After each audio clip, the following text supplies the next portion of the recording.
Welcome to another episode of our tech-focused podcast, where we dive deep into the latest innovations and trends shaping our world. Today, we're exploring an exciting tool in the realm of programming, a grammar fuzzer called Autarkie, which is built using Rust. If you're scratching your head, wondering what a grammar fuzzer is, don't worry, we'll break it all down for you. So let's kick things off with the basics. What exactly is Autarkie? Well, it's a native grammar fuzzer. That might sound a bit geeky, but stay with us. Essentially, it automatically creates a grammar fuzzer using procedural macros in Rust.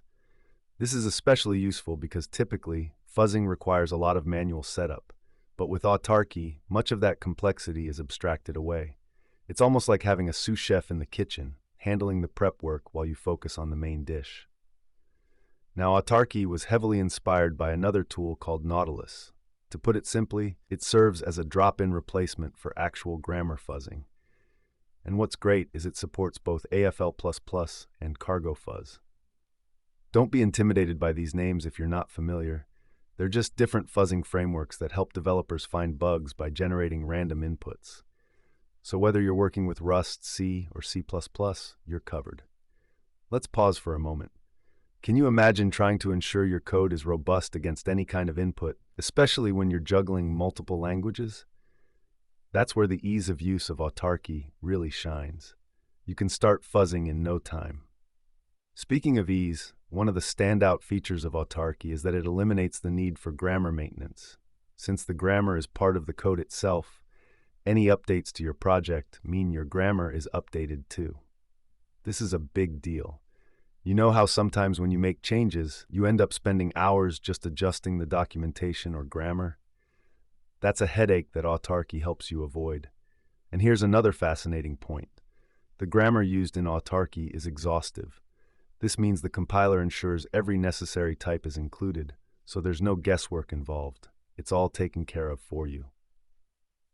Now let's take a step back and consider a real-world application. There's a walkthrough available that shows how to fuzz a C++ project using Autarkie with SQLite 3 as an example. Isn't that impressive? In under 5 minutes, you can cover something as complex as SQL. It's almost like magic, turning what could be a complicated process into something very simple. But, as with anything, it's essential to note some limitations as well. Autarkie is still in beta, so while it has a lot of potential, users should expect some bumps along the road. You also need to be on the nightly version of Rust because of certain features it utilizes. It's like trying out the newest amusement park ride, thrilling but maybe a bit rough around the edges. As we wrap up this episode, let's reflect on the key insights. Autarkie brings a fresh perspective to fuzzing with its simplicity and efficiency, streamlining processes that are traditionally cumbersome. It fosters a more robust development environment, sparking excitement for programmers everywhere. If you're interested in diving deeper, I encourage you to check out the walkthroughs and explore how you can integrate Autarkie into your own projects. So, what do you think? Would you try using a grammar fuzzer like Autarkie, or are there other programming challenges you're tackling right now? We'd love to hear your thoughts. Thanks for tuning in today. We hope you enjoyed learning about Autarkie and the captivating world of grammar fuzzing. Until next time, keep coding and stay curious.